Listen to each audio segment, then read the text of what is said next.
Jamal Murray is signing a max extension in Denver, and I'm selling my Nuggets stock. And it's not because of the extension. That's kind of a no-brainer despite the health concerns that you always have with a guy like Jamal Murray. Well, with Jamal Murray in particular. When he's been healthy, he's the perfect dance partner for Nikola Jokic. When they run that high pick and roll stuff or the pick and pop or that dribble handoff, like you try to put two on the ball with Murray, he's going to find Jokic, who has 4 on 3 with Aaron Gordon in the dunker spot and 2 shooters. You're cooked. Try to put 2 on the ball with Jokic. He's going to kick it back to Murray, who's going to bury it from 3. He shot 43% on threes last year. Try to switch? Really? You're going to put your point guard on Nikola Jokic? Good luck. It's a deadly pairing, and the Nuggets have to keep that together. The biggest problem is Murray's health. After being a bit of an Iron Man his first 3 years in the league, he hasn't had a healthy season since 2019. These are his games played totals since he entered the league in 2016-2017. 82, 81, 75, and then 59, 48, 0, 65, and 59. When he's healthy and on the court, he's perfect for Jokic. They just have to hope that over the next 4 years of this extension, at $209 million, he can stay that way, at least as much as possible. That's the biggest concern. But it's not the only concern. There's also a ripple effect in Murray getting max money, and it came in the form of KCP opting out of his $15 million contract that you can all but guarantee means he's out the door in Denver. The market for a guy like KCP could literally be anywhere in the ballpark of like $25 million. He's getting a raise no matter what. And he's truly one of the best 3-and-D role players in the entire NBA.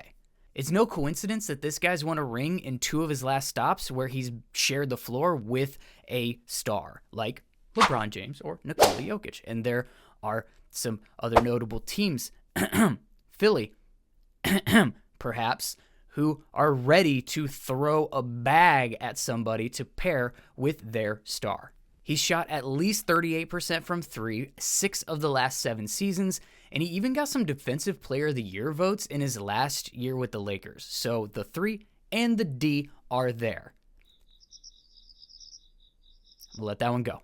He's not a star, but he's an elite star in your role type guy. And if you're a Nuggets fan who thinks he's still going to come back and take a discount, I would point you in the direction of GM Calvin Booth saying on the record that he feels like the team will be okay if they lose KCP and replace him in the starting lineup with Christian Braun. You don't say that out loud to reporters if you think you can actually re-sign a guy. Now, while I'm not the GM of the Nuggets, I do believe that that's false thinking. Not only do I think that KCP is a better player than Brown at this point in time, who's had a noticeable decline in the playoffs so far in his young career, it also loses them more depth from their bench. That was already thin because this is the second year in a row following their championship that they've let a major contributing role player leave for financial reasons. Bruce Brown left last year, and now KCP is leaving this year. Now, the finances on Brown were different.